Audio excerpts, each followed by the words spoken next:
राधे राधे। श्री गणेशाय नमः।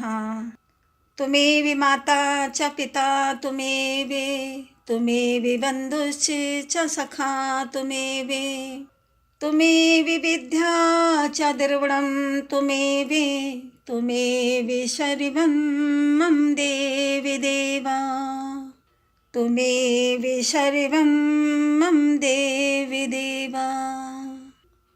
आज श्री सत्यनारायण भगवान के व्रत की कथा कहेंगे। श्री सत्यनारायण पूजन तथा कथा श्रवण अत्यंत पवित्र, पुण्यप्रद और समस्त मंगलों को प्रदान करने वाला है। पूर्णिमा के दिन सत्यनारायण भगवान की कथा अवश्य सुननी चाहिए और रविवार को माघ पूर्णिमा है। इस दिन व्रत के साथ साथ सत्यनारायण भगवान की कथा अवश्य सुनें। इससे भगवान की विशेष कृपा प्राप्त होती है और जीवन में सुख संपत्ति समृद्धि आती है और सत्यनारायण भगवान सभी मनोकामना पूर्ण करते हैं। बोलो सत्यनारायण भगवान की जय। अब कथा सत्यनारायण भगवान की शुरू करते हैं। आप लोग हाथ में थोड़ी से चावल ले लें, क्योंकि कथा सुनने से पहले थोड़ी से चावल और फूल ले लें हाथ में। अब कथा को सुनिएगा। श्री सत्यनारायण व्रत की कथा।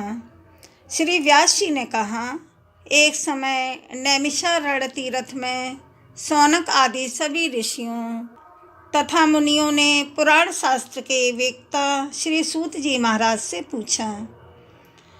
ऋषियों ने कहा, महामुनि, किस व्रत अथवा तपस्या से मनोवांछित फल प्राप्त होता है, उसे हम सब सुनना चाहते हैं, आप कहिए। आप कहें। श्री सूत जी बोले, इसी प्रकार देवर्षि नारद जी के द्वारा भी पूछे जाने पर भगवान कमलापति ने उनसे जैसा कहा था उसे कह रहा हूँ। आप लोग सावधान होकर सुने। एक समय योगी नारद जी लोगों के कल्याण की कामना से विविध लोकों में भ्रमण करते हुए मृत्यु लोक में आए और यहाँ उन्होंने अपने कर्म फल के अनुसार नाना योनियों में उत्पन्न सभी प्राणियों को अनेक प्रकार के क्लेश दुख भोगते हुए देखा तथा किस उपाय से इनके दुखों का सुनिश्चित रूप से नाश हो सकता है, ऐसा मन में विचार करके वे विष्णु लोक गए। वहाँ 4 भुजाओं वाले और शंख, चक्र, गदा, पद्म तथा वनमाला से विभूषित शुक्ल वर्ण भगवान नारायण का दर्शन करके उन देवादि देव की वे स्तुति करने लगे।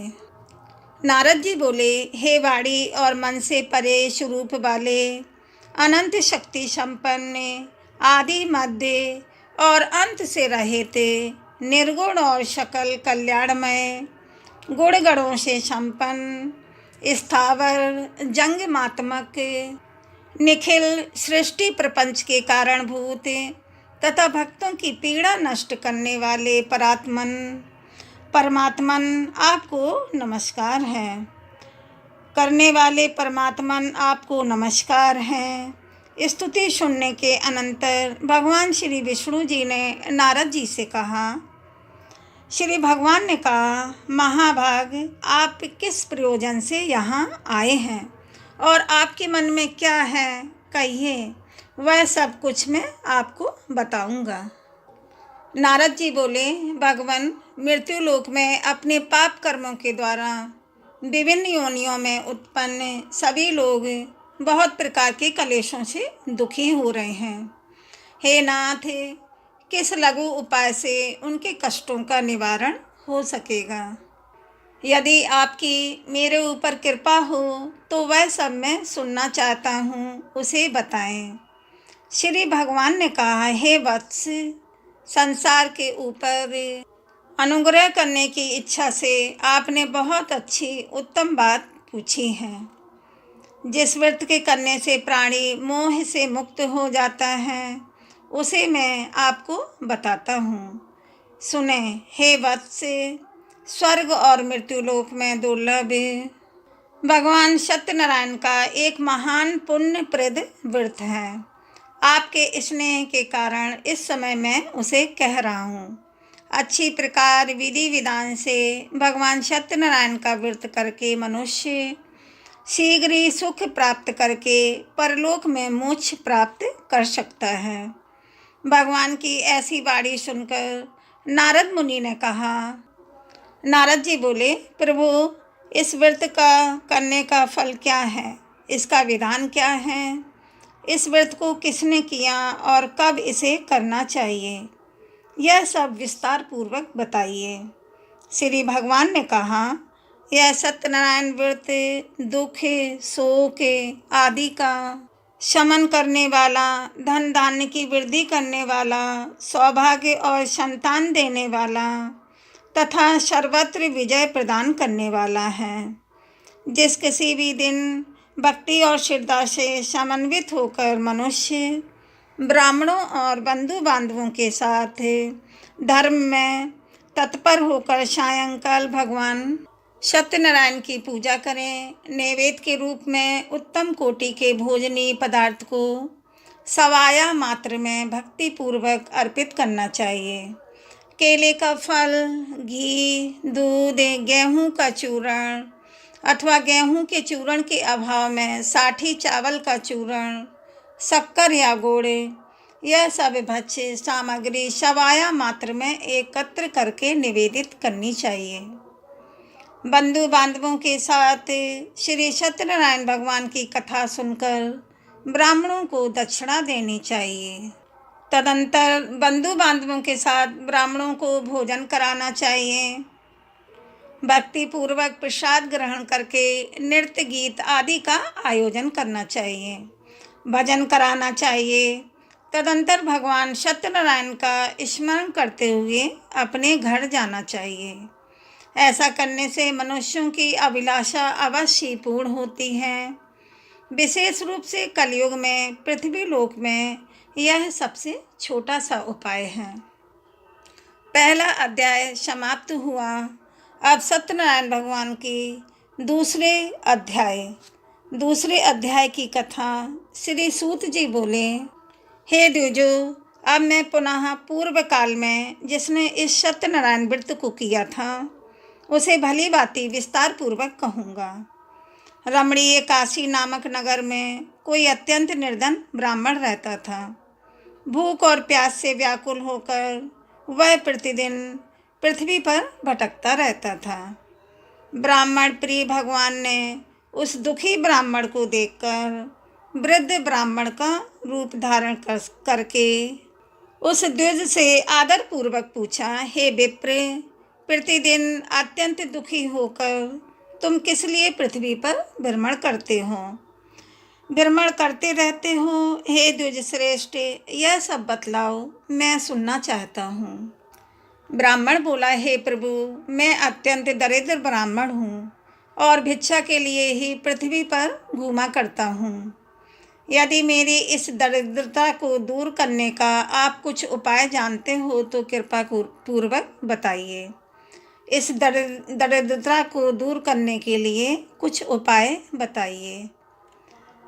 वृद्ध ब्राह्मण ने कहा, हे ब्राह्मण देवता, सत्यनारायण भगवान विष्णु अभीष्ट फल को देने वाले हैं। हे विप्र, तुम उनका उत्तम व्रत एवं पूजन करो, जिसे करने से मनुष्य सभी दुखों से मुक्त हो जाता है। और व्रत के विधान को भी ब्राह्मण से यत्न पूर्वक कहकर वृद्ध ब्राह्मण रूपधारी भगवान सत्यनारायण वहीं पर अंतर्ध्यान हो गए। वृद्ध ब्राह्मण ने जैसा कहा है उस व्रत को अच्छी प्रकार से वैसे ही करूँगा। यह सोचते हुए उस ब्राह्मण को रात में नींद नहीं आई। तदंतर प्रातःकाल उठकर सत्यनारायण का व्रत करूँगा, ऐसा संकल्प करके वह ब्राह्मण भिक्षा के लिए चल पड़ा। उस दिन ही ब्राह्मण को भिक्षा में बहुत सा धन प्राप्त हुआ। उसी धन से उसने बंधु बांधवों के साथ भगवान सत्यनारायण का व्रत किया। इस व्रत के प्रभाव से वह श्रेष्ठ ब्राह्मण सभी दुखों से मुक्त होकर समस्त संपत्तियों से संपन्न हो गया। उस दिन से लेकर प्रत्येक महीने उसने यह व्रत किया। इसी प्रकार भगवान सत्यनारायण के इस व्रत को करके वह श्रेष्ठ ब्राह्मण सभी पापों से मुक्त हो गया और उसने दुर्लभ मोक्ष पद को प्राप्त किया। हे विप्र, पृथ्वी पर जब भी कोई मनुष्य श्री सत्यनारायण का व्रत करेगा उसी समय उसके समस्त दुख नष्ट हो जाएंगे। हे ब्राह्मणों, इस प्रकार भगवान नारायण ने महात्मा नारद जी से जो कुछ कहा मैंने वह सब आप लोगों से कह दिया। आगे अब और क्या कहूँ। ऋषियों ने कहा, हे मुनि, इस पृथ्वी पर उस ब्राह्मण से सुने हुए इस व्रत को किसने किया, हम वह सब सुनना चाहते हैं। उन व्रत पर हमारी श्रद्धा हो रही है। श्री सूत जी बोले, हे मुनियों, पृथ्वी पर जिसने भी यह व्रत किया उसे आप लोग सुने। एक बार वह द्विज श्रेष्ठ अपनी धन संपत्ति के अनुसार बंधु बांधवों तथा पारिवारिक जनों के साथ व्रत करने के लिए उद्यत हुआ। इसी बीच एक लकड़हारा वहां आया और लकड़ी बाहर रखकर उस ब्राह्मण के घर गया। प्यास से व्याकुल वह उस ब्राह्मण को व्रत करता हुआ देखकर प्रणाम करके उससे बोला, प्रभु, आप यह क्या कर रहे हैं? इसके करने से किस फल की प्राप्ति होती है? विस्तार पूर्वक मुझसे कहिए। विप्र ने कहा, यह सत्यनारायण का व्रत है। यह भगवान सत्यनारायण का व्रत है जो सभी मनोरथों को प्रदान करने वाला है, सभी मनोकामनाओं को पूर्ण करने वाला है। उसी के प्रभाव से मुझे यह सब महान धन धान्य आदि प्राप्त हुआ है। जल पीकर तथा प्रसाद ग्रहण करके वह नगर चला गया। सत्यनारायण देव के लिए मन में ऐसा सोचने लगा कि आज लकड़ी बेचने से जो धन प्राप्त होगा उसी धन से भगवान सत्यनारायण का श्रेष्ठ व्रत करूँगा। इस प्रकार मन से चिंतन करता हुआ लकड़ी को मस्तक पर रखकर उस सुंदर नगर में गया जहाँ धन संपन्न लोग रहते थे। उस दिन उसने लकड़ी का दुगना मूल्य प्राप्त किया। तदंतर प्रसन्न हृदय चित्त से होकर वह पके हुए केले का फल, शर्करा, घी, दूध और गेहूं का चूर्ण शबाया मात्र में लेकर अपने घर गया। तत्पश्चात उसने अपने बंधु बांधवों को बुलाकर विधि विधान से भगवान श्री सत्यनारायण का व्रत किया। उस व्रत के प्रभाव से वह धन पुत्र से संपन्न हो गया और इस लोक में अनेक सुखों का उपभोग करके अंत में सत्यपुर वैकुंठ लोक को चला गया। सत्यनारायण व्रत की कथा का दूसरा अध्याय पूरा हुआ। बोलो श्री भगवान सत्यनारायण भगवान की जय। अब तीसरा अध्याय सुनेंगे। श्री सत्यनारायण व्रत की तीसरी कथा। तीसरे अध्याय की कथा श्री सूत जी बोले, श्रेष्ठ मुनियों, अब मैं पुनः आगे की कथा कहूँगा, आप लोग सुने। प्राचीन काल में उल्का मुख नामक एक राजा था। वह जितेंद्रिय, सत्यवादी तथा अत्यंत बुद्धिमान था। वह विद्वान राजा प्रतिदिन देवालय जाता और ब्राह्मणों को धन देकर संतुष्ट करता था। कमल के समान मुख वाली उसकी धर्मपत्नी शील, विनय एवं सौंदर्य आदि गुणों से संपन्न तथा पतिपरायणा थी। राजा एक दिन अपनी धर्मपत्नी के साथ भद्रशिला नदी के तट पर श्री सत्यनारायण भगवान का व्रत कर रहा था। उसी समय व्यापार के लिए अनेक प्रकार की पुष्कल धनराशि से संपन्न एक साधु वणिक वहां आया और वह भद्रशिला नदी के तट पर नाव को स्थापित करके वह राजा के समीप गया और राजा को उस व्रत में दीक्षित देखकर विनय पूर्वक पूछने लगा। साधु ने कहा, हे राजन, आप भक्ति युक्त चित्त से यह क्या कर रहे हैं? कृपया यह सब बताइए। इस समय मैं सुनना चाहता हूँ। राजा बोले, हे साधो, पुत्र आदि की प्राप्ति की कामना से अपने बंधु बांधवों के साथ मैं अतुल तेज संपन्न भगवान विष्णु का व्रत एवं पूजन कर रहा हूँ। श्री सत्यनारायण भगवान का व्रत कर रहा हूँ।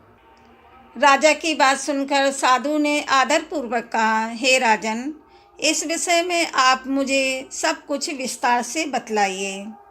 आपके कथनानुसार मैं भी व्रत एवं पूजन करूँगा। मुझे भी संतति नहीं है, इससे अवश्य संतति प्राप्त होगी। ऐसा विचार करके वह व्यापार से निर्वृत्त हो आनंद पूर्वक अपने घर आया। उसने अपनी भार्या से संतति प्रदान करने वाले इस सत्य व्रत को विस्तार पूर्वक बताया तथा जब मुझे संतान की प्राप्ति होगी तब मैं इस व्रत को करूँगा। इस प्रकार उस साधु ने अपनी भार्या लीलावती से कहा। एक दिन उसकी लीलावती नाम की सती साध्वी भार्या पति के साथ आनंद चित्त से ऋतुकालीन धर्माचरण में प्रवृत्त हुई और भगवान श्री सत्यनारायण की कृपा से उसकी वह भार्या गर्भवती हुई। 10वें महीने में उससे कन्या रत्न की उत्पत्ति हुई और वह शुक्ल पक्ष के चंद्रमा की भांति दिन प्रतिदिन बढ़ने लगी। उस कन्या का नाम कलावती रखा गया। इसके बाद एक दिन लीलावती ने अपनी स्वामी से मधुरवाणी में कहा, आप पूर्व में संकल्पित श्री सत्यनारायण भगवान के व्रत को क्यों नहीं कर रहे हैं? साधु बोला, प्रिय, इसके विवाह के समय यह व्रत करूँगा। इस प्रकार अपनी पत्नी को भली भांति आश्वस्त करके वह व्यापार करने के लिए चला गया।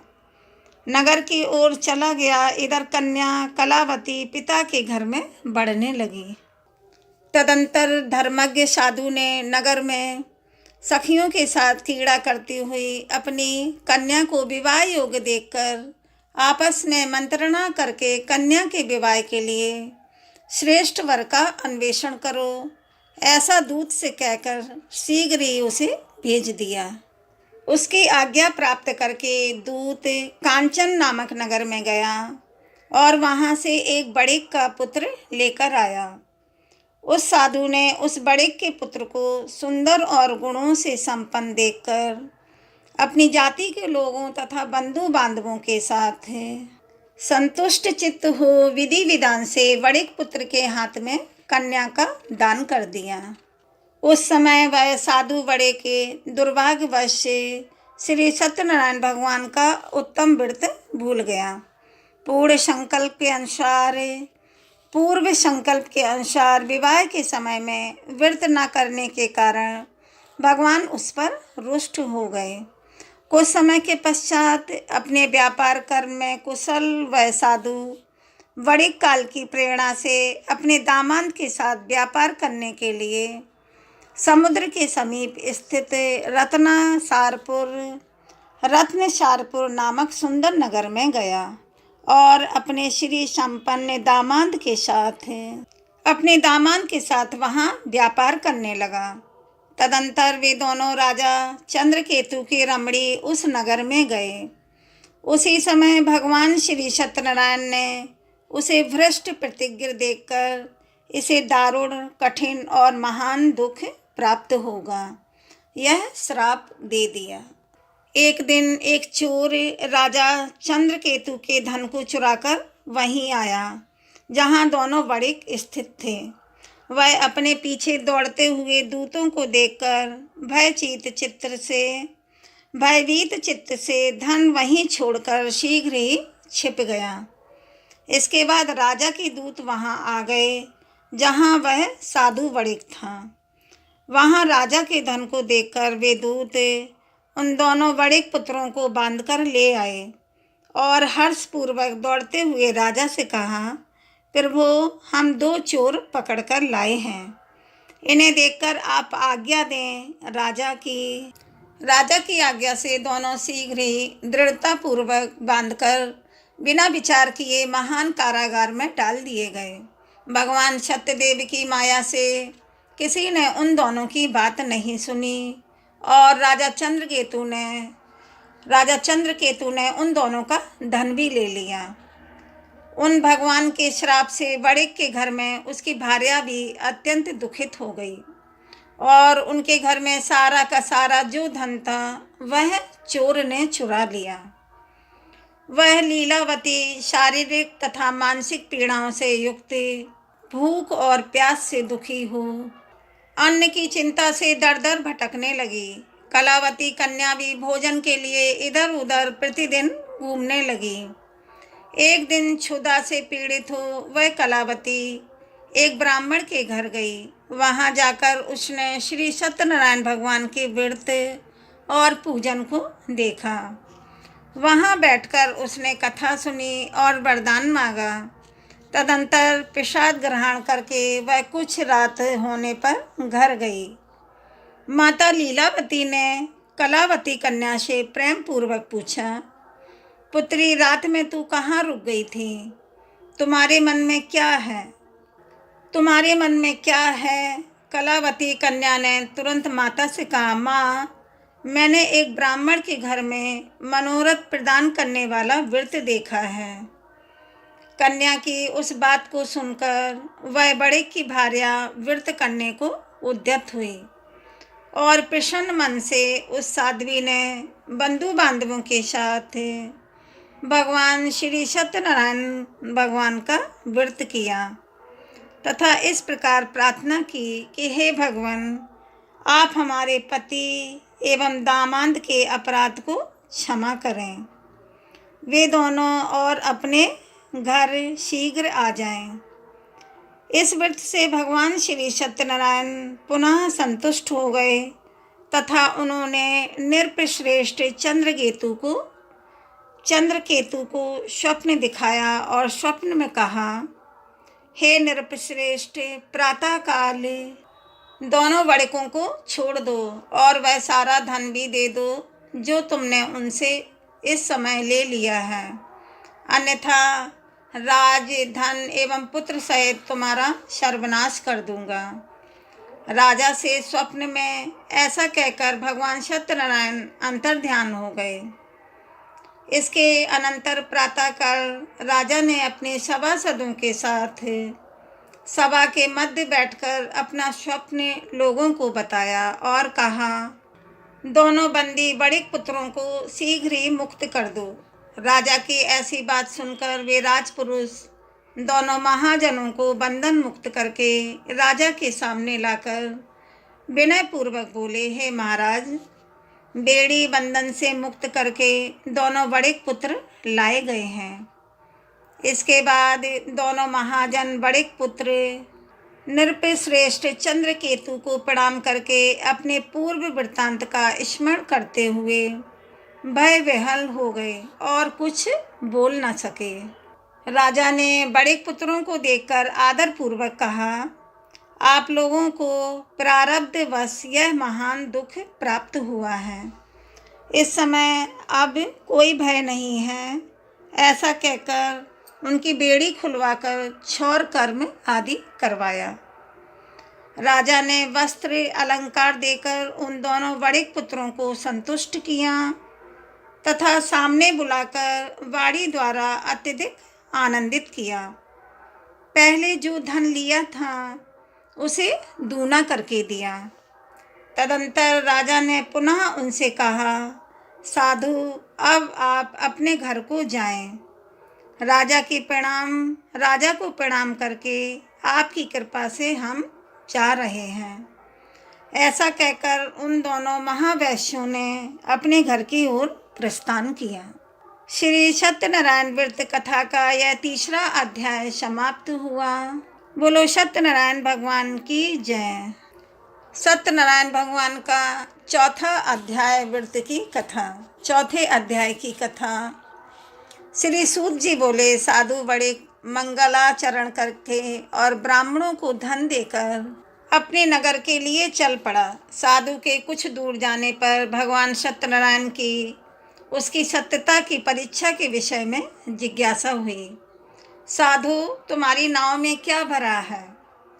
तब धन के मद में चूर दोनों महाजनों ने अवहेलना पूर्वक हंसते हुए कहा, दंडिन क्यों पूछ रहे हो? क्या कुछ द्रव्य लेने की इच्छा है? हमारी नाव में तो लता और पत्ते आदि भरे हैं। ऐसी निष्ठुर बाणी सुनकर तुम्हारी बात सच हो जाए। ऐसा कहकर दंडी सन्यासी का रूप धारण किए हुए भगवान कुछ दूर जाकर समुद्र के समीप बैठ गए। दंडी के चले जाने पर नित्य क्रिया करके पश्चात उतराई हुई जल में ऊपर की ओर उठी हुई नौका को देखकर साधु वड़िक अत्यंत आश्चर्य में पड़ गया और नाव में लता और पत्ते आदि को देखकर मूर्छित होकर पृथ्वी पर गिर पड़ा। सचेत होने पर वड़िक पुत्र चिंतित हो गया। तब उसके दामाद ने इस प्रकार कहा कि आप शोक क्यों करते हैं? दंडी ने श्राप दे दिया है। इस स्थिति में वे ही चाहें तो सब कुछ कर सकते हैं, इसमें कोई संशय नहीं है। अतः उन्हीं की शरण में हम चलें, वहीं मन की इच्छा पूरी होगी। दामाद जामाता की बात सुनकर वह साधु बड़े के उनके पास गया और वहाँ दंडी को देखकर उसने भक्ति पूर्वक उन्हें प्रणाम किया तथा आदर पूर्वक कहने लगा कि आपके सम्मुख मैंने जो कुछ कहा है, असत्य भाषण रूप अपराध किया है। आप मेरे उस अपराध को क्षमा करें। ऐसा कहकर बारंबार प्रणाम करके वह इस महान शोक से आकुल हो गया। दंडी ने उसे रोता हुआ देखकर कहा, हे मूर्ख, रो मत, मेरी बात सुनो। मेरी पूजा से उदासीन होने के कारण तथा मेरी आज्ञा से ही तुमने बारंबार दुख प्राप्त किया है। भगवान की ऐसी वाणी सुनकर वह उनकी स्तुति करने लगा। साधु ने कहा, हे प्रभु, ये आश्चर्य की बात है कि आपकी माया से मोहित होने के कारण ब्रह्मा आदि देवता भी आपके गुणों और रूप को यथावत रूप से नहीं जान पाते। फिर मैं मूर्ख आपकी माया से मोहित होने के कारण कैसे जान सकता हूँ कि आप प्रसन्न हों? मैं अपनी धन संपत्ति के अनुसार आपकी पूजा करूँगा। आप प्रभु प्रसन्न हों, मैं अपनी धन संपत्ति के अनुसार आपकी पूजा करूँगा। मैं आपकी शरण में आया हूँ। मेरा जो कुछ नौका में स्थित पुराना धन था उसकी तथा मेरी रक्षा करें। उस वड़िक की भक्ति युक्त वाणी सुनकर भगवान जनार्दन संतुष्ट हो गए। भगवान श्री हरि उसे अविष्ट वर प्रदान करके वहीं से अंतर्ध्यान हो गए। उसके बाद वह साधु अपनी नौका में चढ़ा और उसे धन धान से परिपूर्ण देखकर भगवान सत्यदेव की कृपा से हमारा मनोरथ सफल हो गया। ऐसा कहकर स्वजनों के साथ उसने भगवान की विधिवत पूजा की। भगवान श्री सत्यनारायण की कृपा से वह आनंद से परिपूर्ण हो गया और नाव को प्रयत्न पूर्वक संभालकर उसने अपने देश के लिए प्रस्थान किया। साधु ने अपने दामाद से कहा, वह देखो, मेरी रत्नपुरी नगरी दिखाई दे रही है। इसके बाद उसने अपने धन के रक्षक दूत को अपने आगमन का समाचार देने के लिए अपनी नगरी में भेजा। तत्पश्चात उस दूत ने नगर में जाकर साधु की भार्या को देखकर हाथ जोड़कर प्रणाम किया तथा उसके लिए अविष्ट बात कही। सेठ जी अपने दामाद तथा बंधु वर्गों के साथ बहुत सारे धन दान से संपन्न होकर नगर के निकट पधार गए हैं। दूत के मुख से यह बात सुनकर वह महान आनंद से विहल हो गई और उस साध्वी ने श्री सत्यनारायण की पूजा करके अपनी पुत्री से कहा, मैं साधु के दर्शन के लिए जा रही हूँ, तुम शीघ्र ही आना। माँ का ऐसा वचन सुनकर व्रत को समाप्त करके प्रसाद का परित्याग किया। उसने प्रसाद ग्रहण नहीं किया और वह कलावती भी अपने पति का दर्शन करने के लिए चल पड़ी। इससे भगवान सत्यनारायण रुष्ट हो गए क्योंकि उसने प्रसाद का ग्रहण नहीं किया और प्रसाद को छोड़कर ही वह पति के दर्शन के लिए चली गई और उन्होंने उसके पति को तथा नौका को धन के साथ हरण करके जल में डुबो दिया। इसके बाद कलावती कन्या अपने पति को न देखकर महान शोक से रुदन करती हुई पृथ्वी पर गिर पड़ी। नाव का अदर्शन तथा कन्या को अत्यंत दुखी देखकर भयभीत मन से साधु बड़िक ने सोचा, यह क्या आश्चर्य हो गया। नाव का संचालन करने वाले भी सभी चिंतित हो गए।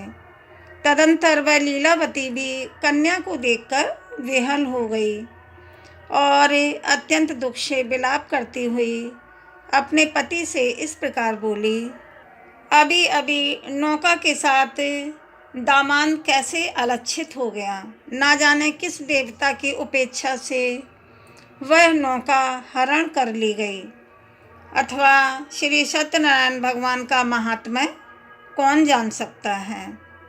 ऐसा कहकर वह स्वजनों के साथ विलाप करने लगी और कलावती कन्या को गोद में लेकर रोने लगी। कलावती कन्या भी अपने पति के नष्ट हो जाने पर दुखी हो गई और पति की पादुका लेकर उनका अनुगमन करने के लिए उसने मन में निश्चय किया। कन्या के इस प्रकार के आचरण को देखकर भार्या सहित वह धर्मज्ञ साधु अत्यंत शोक संतप्त हो गया और सोचने लगा, या तो भगवान सत्यनारायण ने यह दामाद के साथ धन धान्य से भरी इस नौका का अपहरण किया है, अथवा हम सभी भगवान सत्यदेव की माया से मोहित हो गए हैं। अपनी धन शक्ति के अनुसार मैं भगवान सत्यनारायण की पूजा करूँगा।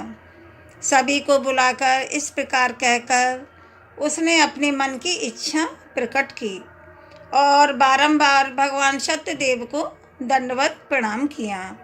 सत्यनारायण भगवान को प्रणाम किया।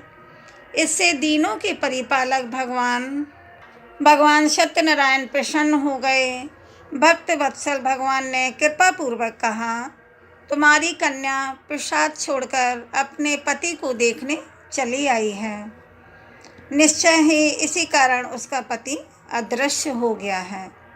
यदि घर जाकर प्रसाद ग्रहण करके वह पुनः आए तो हे साधु, तुम्हारी पुत्री पति को प्राप्त करेगी, इसमें कोई संशय नहीं है।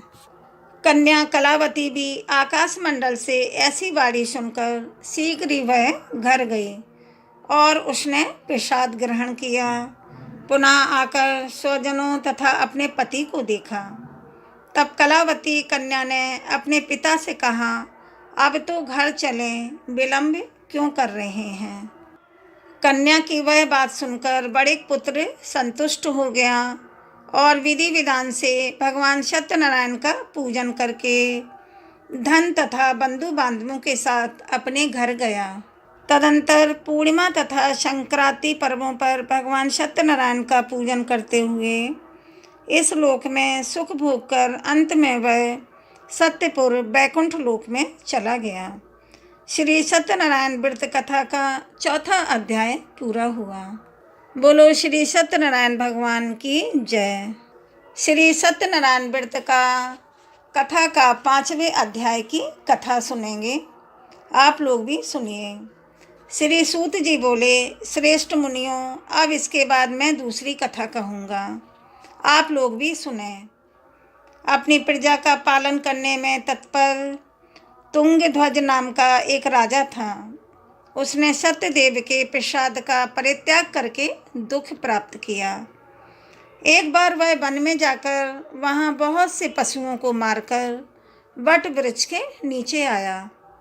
वहाँ उसने देखा कि गोपगण बंधु बांधवों के साथ संतुष्ट होकर भक्तिपूर्वक भगवान सत्यदेव की पूजा कर रहे हैं। राजा यह देखकर भी अहंकारवश ना तो वहाँ गया और ना ही उसने भगवान सत्यनारायण को प्रणाम किया। इसके बाद पूजन के अनंतर सभी गोपगण भगवान का प्रसाद राजा के समीप रखकर वहाँ से लौट आए। और इच्छा के अनुसार उन सभी ने भगवान का प्रसाद ग्रहण किया। इधर राजा को प्रसाद का परित्याग करने से बहुत दुख हुआ। उसका संपूर्ण धन निधान एवं सभी 100 पुत्र नष्ट हो गए। राजा ने मन में यह निश्चय किया कि अवश्य भगवान सत्यनारायण ने हमारा नाश कर दिया है, इसीलिए मुझे वहीं जाना चाहिए जहाँ श्री सत्यनारायण भगवान का पूजन हो रहा था। ऐसा मन में निश्चय करके वह राजा गोपगणों के समीप गया और उसने गोपगणों के साथ भक्ति श्रद्धा से युक्त होकर विधि पूर्वक भगवान सत्यदेव की पूजा की। भगवान श्री सत्यनारायण भगवान की पूजा की। भगवान सत्यदेव की कृपा से वह पुनः धन और पुत्रों से संपन्न हो गया तथा इस लोक में सभी सुखों का उपभोग करके अंत में सत्यपुर वैकुंठ लोक को प्राप्त हुआ। श्री सूत जी कहते हैं, जो व्यक्ति इस परम दुर्लभ श्री सत्यनारायण भगवान के व्रत को करता है और पुण्यमयी तथा फल प्रदायिनी भगवान की कथा को भक्ति युक्त होकर सुनता है, उसे भगवान सत्यनारायण की कृपा से धन्य धान्य आदि की प्राप्ति होती है। गरीब धनवान हो जाता है, दरिद्र धनवान हो जाता है, बंधन में पड़ा हुआ बंधन से मुक्त हो जाता है, डरा हुआ व्यक्ति भय से मुक्त हो जाता है। यह सत्य बात है, इसमें कोई संशय नहीं है। इस लोक में वह सभी फलों का भोग प्राप्त करके अंत में वैकुंठ लोक को जाता है। हे ब्राह्मणों, इस प्रकार मैंने आप लोगों से भगवान श्री सत्यनारायण के व्रत को कहा, जिसे करके मनुष्य सभी दुखों से मुक्त हो जाता है।